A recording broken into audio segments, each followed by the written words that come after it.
बहुत समय पहले की बात है। गौतम बुद्ध अपने शिष्यों के साथ एक गांव में ठहरे हुए थे। उनके ज्ञान और करुणा की ख्याति दूर दूर तक फैली हुई थी। गांव में एक महिला रहती थी जिसका नाम था किसा गौतम। किसा गौतम एक साधारण महिला थी, लेकिन उसका जीवन बहुत ही कठिनाइयों से भरा हुआ था। उसका विवाह एक किसान से हुआ था और विवाह के कुछ वर्षों बाद उसे एक बेटा हुआ। बेटा उसके जीवन का केंद्र बन गया था, लेकिन एक दिन उसका जीवन पूरी तरह से बदल गया। उसका बेटा अचानक बीमार पड़ गया। उसने हर संभव प्रयास किया कि उसका बेटा ठीक हो जाए, लेकिन शायद किस्मत को कुछ और ही मंजूर था। उसका बेटा कुछ ही दिनों में चल बसा। उसके लिए यह बहुत असहनीय था। वह अपने पुत्र की मृत्यु को स्वीकार नहीं कर पाई। उसने रोना धोना करा। उसका रोना धोना रुकने का नाम ही नहीं ले रहा था। अब उसके मन में बस एक ही विचार था, किसी भी तरह उसका बेटा वापस आ जाए।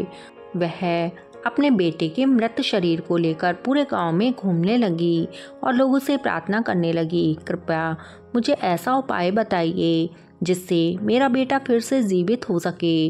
गांव के लोग उसकी दशा देखकर दुखी हो जाते, लेकिन कोई भी उसकी कोई सहायता नहीं कर पाता। एक बार एक वृद्ध व्यक्ति ने उसे सुझाव दिया कि गौतम बुद्ध इस समय हमारे गांव में हैं। वे संसार के सबसे ज्ञानी और करुणामय व्यक्ति हैं। हो सकता है कि वह तुम्हारी मदद कर सकें। यह सुनकर किसा गौतम तुरंत बुद्ध के पास पहुंच गई। उसने रोते रोते कहा, भगवान कृपया मेरे बेटे को जीवित कर दीजिए। मैं उसके बिना नहीं जी सकती। आप इतने महान हैं, आप कुछ भी कर सकते हैं। मेरे बेटे को जीवन दान दीजिए। बुद्ध ने उसे ध्यान से सुना। उन्होंने करुणा से उसकी ओर देखा और कहा, ठीक है, मैं तुम्हारे बेटे को जीवन दान देने का उपाय कर सकता हूँ, लेकिन इसके लिए तुम्हें मेरे लिए एक छोटी सी चीज़ लानी होगी। किसा गौतम ने कहा, क्या चीज़? मैं कुछ भी लाने को तैयार हूँ। बुद्ध ने कहा, मुझे एक मुट्ठी सरसों के दाने चाहिए, लेकिन याद रहे ये दाने उसी घर से लाने होंगे जहाँ कभी किसी की मृत्यु ना हुई हो। किसा गौतम ने तुरंत अपने बेटे के शरीर को वहीं रखा और सरसों के दाने की खोज में गांव में निकल पड़ी। वह हर घर में जाती और पूछती, क्या इस घर में सरसों के दाने हैं और क्या इस घर में कभी किसी की मृत्यु नहीं हुई है? गांव के पहले घर में लोगों ने सबसे पहले सरसों के दाने देने की पेशकश की, लेकिन जब उसने पूछा कि क्या इस घर में कभी किसी की मृत्यु नहीं हुई, तो लोगों ने दुखी होकर कहा, यह संभव नहीं है। हमारे परिवार के कई सदस्य हमें छोड़कर चले गए हैं। किसा गौतम ने अगले घर का रुख किया। वहाँ भी उसे वही जवाब मिला।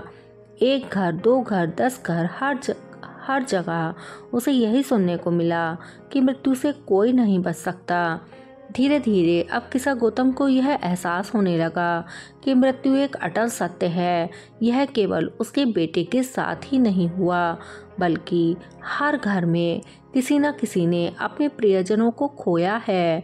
गांव के हर कोने में घूमने के बाद किसा गौतम खाली हाथ गौतम बुद्ध के पास लौट आई। उसने दुखी होकर कहा, भगवान मैं सरसों के दाने नहीं ला सकी। मुझे ऐसा कोई भी घर नहीं मिला जहाँ कभी किसी की मृत्यु ना हुई हो। अब मैं समझ गई हूँ कि मृत्यु एक शाश्वत सत्य है जिसे कोई भी नहीं टाल सकता। अब बुद्ध ने मुस्कुराते हुए कहा, किसा तुम सच को पहचान गई हो। मृत्यु जीवन का हिस्सा है। जैसे जीवन में जन्म होता है, वैसे ही मृत्यु भी होती है। यह चक्र निरंतर चलता रहता है। जो व्यक्ति इस सत्य को स्वीकार कर लेता है, वही दुख और हताशा से मुक्त हो सकता है। बुद्ध की ये बातें सुनकर किसा गौतम के मन से दुख का भार हल्का हो गया। उसने अपने बेटे के मृत शरीर को दफनाने का निश्चय किया और गौतम बुद्ध की शरण में रहने लगी। उसने बुद्ध के उपदेशों को आत्मसात किया और जीवन के असली अर्थ को समझने लगी।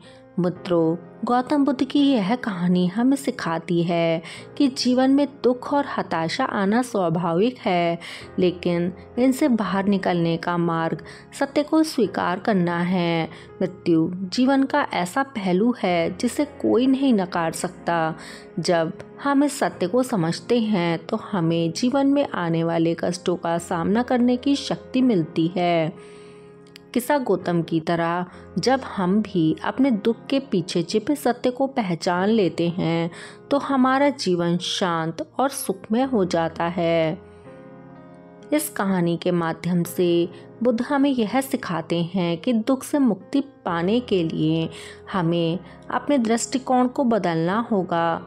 हताशा और निराशा से बाहर आने के लिए यह ज़रूरी है कि हम अपने जीवन के अनुभवों को समझें और उन्हें स्वीकार करें। जब यह हम कर लेते हैं तो हम अपने भीतर शांति और संतोष का अनुभव करते हैं।